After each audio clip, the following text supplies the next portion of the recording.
keeps us in the place of being with what is right in front of you. So that way, at minimum, you can get the data to decide post date whether or not this relationship or this new person you're meeting is somebody that you want to get to know better.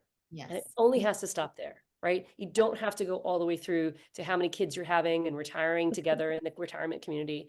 And our brains are planning brains and we're striving for the next thing. So Mhm. Yeah. mindfulness is a really big thing when you go and you have that the first date, and then even to the second and third date. And then you'll get a better understanding of what it's like to be with this person. Just like Yeah. what Loretta was saying, like, how long does it take to cultivate a good friendship?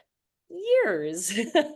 And we would hope you would want to be friends with your partner, right? Like Yeah, best yeah, friends with your Exactly. partner. And so if you can't even get to that friendship level, how are you going to know whether this is someone that it's going to be your life partner? Like life yeah. partner, whoa. Like in just It's 2 days, huge. not. Like that's not even logical, right? But something Barb said earlier was interesting to me because we have a tendency, our brains have a tendency, like, that smoking example that, he can't smoke, he can't all these, like that smoking example, we have, our brains have a tendency to think that that is going to be forever. I mean, I will say when my husband and I first started dating, I smoked. I would smoke cigarettes. And I even told him after, our one of our first dates, like, I sometimes smoke a cigarette, like, whatever.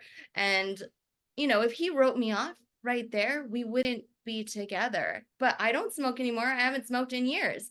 But, things change over time, like the influence and effect of another new person in your life that can change so much about a person.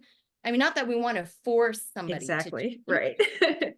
naturally, organically, that flow that we're talking about again, that feminine flow state, things change organically by just a new person being in someone's life. So, just because they smoke or just because they don't love hiking as much as you do, or it doesn't matter, because as long as you're both open-minded, you can teach each other new things, you can introduce new things to each other's lives, and that can be an adventure all on itself, but we have to be open.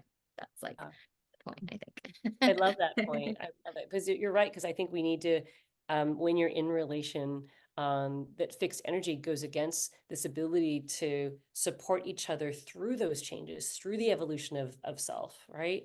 Like when I got married at age 27, I was a very different person when I got to the year 20 marriage. I mean, very different, but it took me a while to realize it, right? And I think as people are moving in and out of relationships, especially in these middle age or middle essence timeframes, we have to really think, oh my gosh, is this who I want to be in whatever this new relationship is? Yeah. And if we stay fixed saying, well, things work a certain way, and this is the only formula I know, then we limit ourselves to experiences that could be amazing, right?